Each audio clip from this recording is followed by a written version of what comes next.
Have you ever truly stopped to wonder why some women live alone? No boyfriend, no partner, not even a subtle hint that they are looking? The answer isn't loneliness, a lack of options, or the bitter aftertaste of heartbreak. The truth lies in something far more uncomfortable, something more unsettling to the status quo. It deconstructs everything we have been taught about a woman's role. When a woman chooses to be alone, she isn't getting lost, she is finding herself.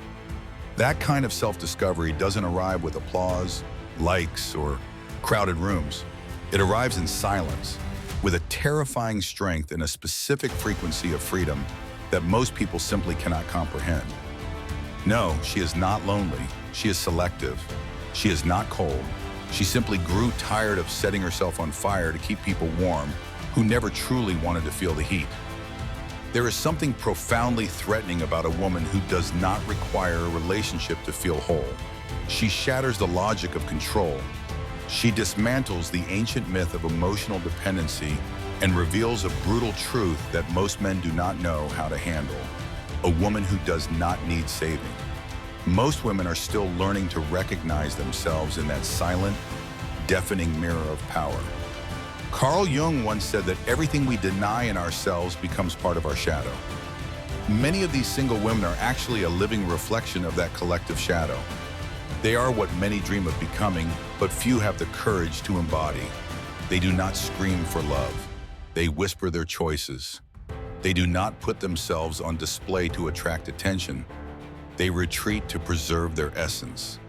They are less interested in charming princes and far more interested in their own peace. This makes the world uncomfortable. While society demands urgency, a frantic race to be with someone, these women have discovered the power of being with themselves. The woman who lives alone is not lost. She is operating on a different frequency. A level where nothing is begged for, everything is chosen. Where approval is obsolete and presence is enough. Perhaps that is why she sparks so much criticism, so much judgment, so many frantic attempts to label or explain her away. But what the critics fail to understand is that behind her apparent absence is a presence that fills the room. She transcends the emotional status quo. She doesn't want just any kind of love. She wants a love that does not shrink her. Until that arrives, she stands strong, whole, complete. Maybe you don't understand it right now. Maybe you think this is pride or arrogance or emotional damage in disguise. But deep down, way deep down, there is a question pulsing inside you, even when you try to ignore it. What if that silent path is actually the only one that leads to the most important kind of love? The one that starts with you. The silence surrounding a woman who lives alone is not emptiness, it is a sanctuary.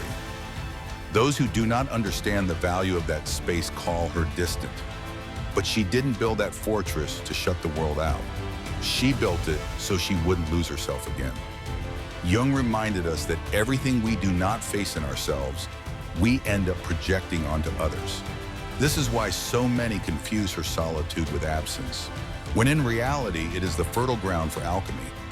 While the masses look outward to fill their voids, this woman turned her gaze inward.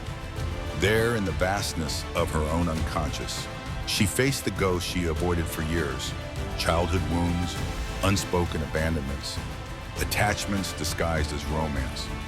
Her decision to be alone didn't come from an open wound, but from a scar that finally healed. She didn't stop believing in love. She just stopped accepting the counterfeit version that made her feel small. This woman knows chaos. She has loved until she lost herself. She has given too much. She has begged for crumbs that never should have been offered. But at some point, she woke up. It wasn't sudden. It was a slow accumulation of disappointments that stopped hurting and started teaching. What you see now isn't coldness. It is emotional maturity. And maturity is terrifying because it demands truth. She doesn't want company. She wants reciprocity. She is no longer attracted to potential or promises, but to real, tangible presence. That is why she seems unreachable. She doesn't want it to be saved. She wants to be seen. That takes more than charm. It takes the courage to dive into the depths where few dare to swim. That is where many give up, not because she is difficult, but because she is whole. When a woman becomes whole, she awakens two extremes in the world: admiration and fear. Admiration from those seeking that same wholeness. Fear from those who live in halves, waiting for another to complete them. She doesn't want to complete anyone. She wants to overflow alongside someone who has also found themselves. Until then, she remains alone, not by fate's whim, but out of loyalty to her own soul. She isn't hiding, she is protecting. There is a vast difference between isolation and preservation. But a world that preaches happily ever after only in pairs distrusts her. Jung noted that where convention rules, there is little room for authenticity. This woman does not live by convention, she lives by essence.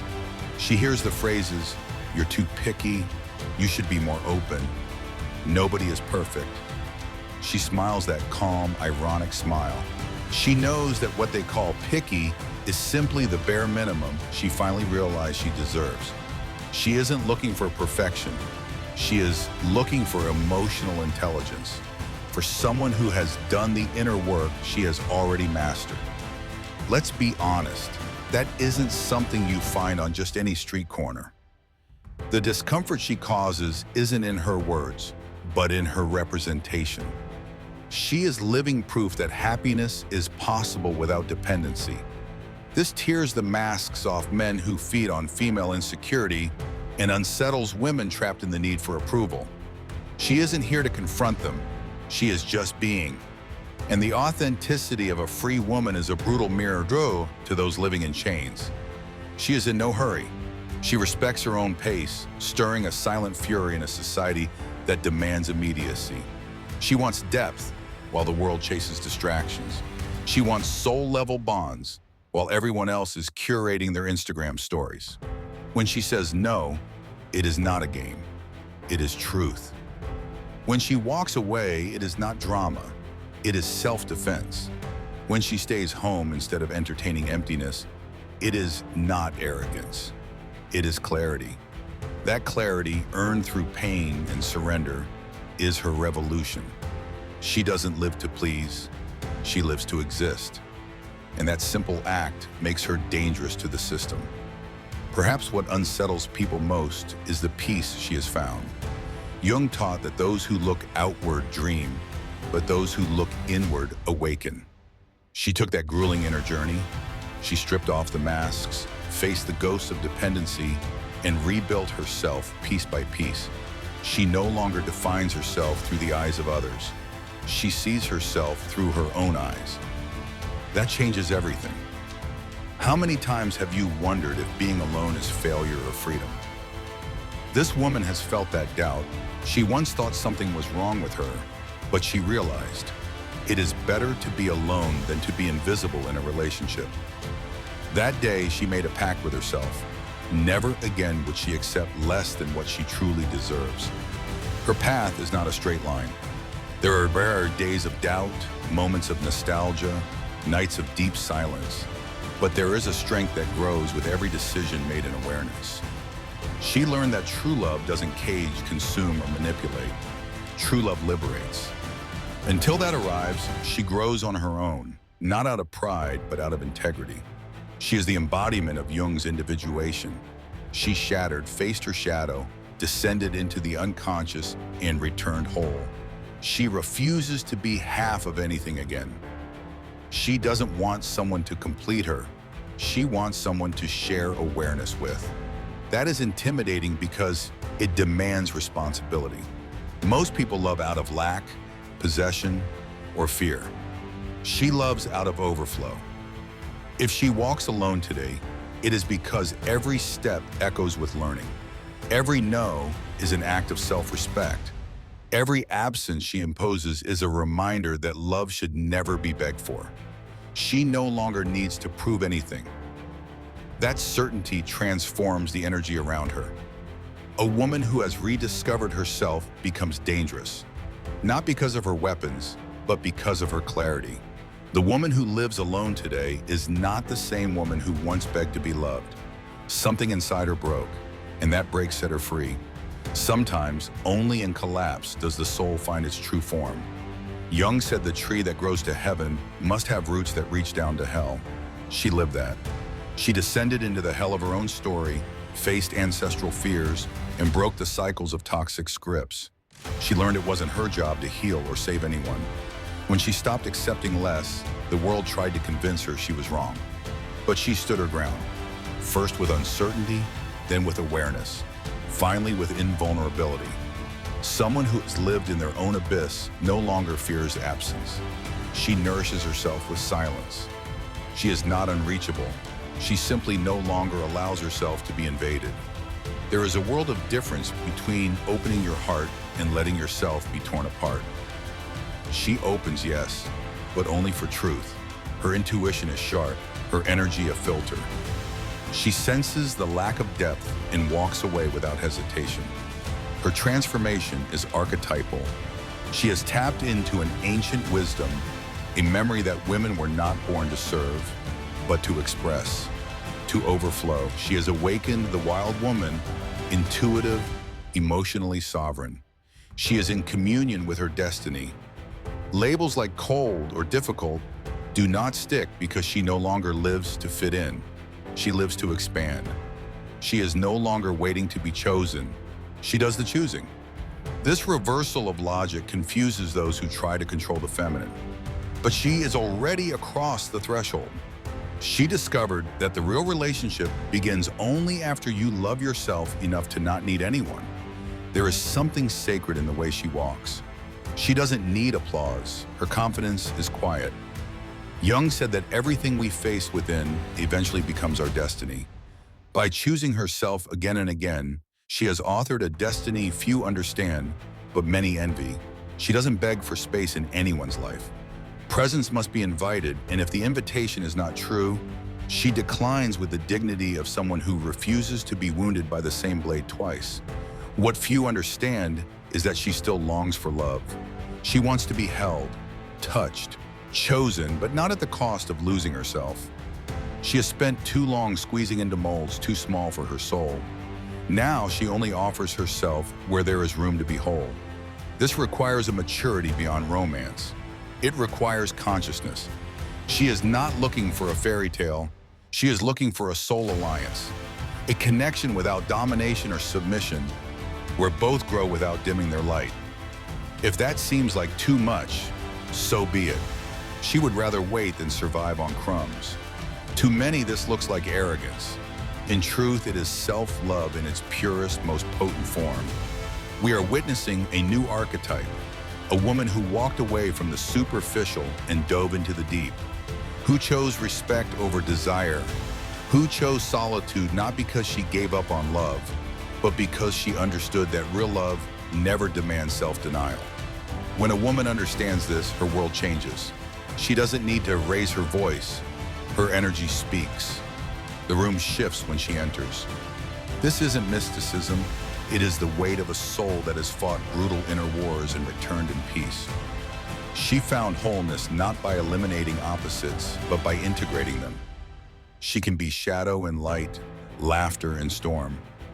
She is too whole to settle for halves, too free to accept prisons disguised as care, too sensitive to endure shallow bonds, and strong enough to choose this path even when it is lonely. This is the journey of an awakened soul, trading instant validation for deeper truth. The world fears women like her, women who do not bow, who refuse to be molded. They challenge invisible structures and break the silent contract that says a woman's worth is tied to a partner. When she rewrites that narrative, she inspires others. That is dangerously revolutionary. So she continues, sometimes with tears, always with her head high. She knows she is not alone. She is with herself. And after everything she has survived, that is more than enough. The love that comes next won't be salvation. It will be a celebration. When a woman chooses to walk alone, the world tells her she is making a mistake, but she feels the alignment within. It is a rare wisdom born in silence. Individuation. Becoming fully who you are without compromise. When that happens, nothing outside has power over the truth pulsing inside.